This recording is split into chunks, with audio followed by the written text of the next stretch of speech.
Top. C'est parti. Et oui, pour que les voitures partent au top départ, il faut bien penser à allumer le jus. Dans le slot racing, ces petits bolides font la course comme les grands sur des circuits électriques.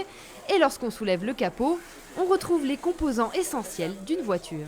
Des pneus plutôt tendres qu'on change généralement tous les 3-4 heures. Le moteur avec un pignon et une couronne donc qui permet tout simplement lorsqu'il tourne d'entraîner l'axe arrière et donc les deux roues et de faire avancer la voiture.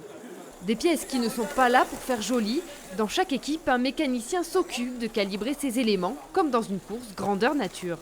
On a une multitude de réglages qui permet d'avoir une voiture qui est plus confortable, plus rapide, qui s'adapte en fait aux besoins du pilote et puis qui s'adapte également aux contraintes de la piste. Donc chaque piste est différente, chaque réglage est différent et donc il faut trouver un petit peu le setup qui convient le mieux à chaque pilote. Mais la mécanique ne suffit pas. Les yeux rivés sur le circuit, le pilote doit faire preuve de concentration et adopter les bons réflexes. Avoir des bonnes accélérations, avoir des bons freinages au bon moment. Il faut rester régulier et éviter les sorties, quoi. C'est ça le plus difficile à conserver, quoi. Et des sorties de route, il y en a sur la piste de Neuvic. Courbes serrées, chicanes, difficile de ne pas faire de faute. Le club périgourdin a toujours été une place forte du slot racing. Aujourd'hui, il connaît un vrai renouveau. Le club a été fermé pendant 5 années. Donc l'année dernière, on a eu une phase de redémarrage un petit peu délicate. Et là, cette année, on est opérationnel.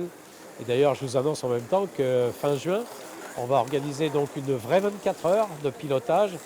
En attendant juin, les pilotes continuent de se disputer la première place sur la piste de Neuvic. Mais attention à ne pas se faire doubler par la nouvelle génération pleine de promesses.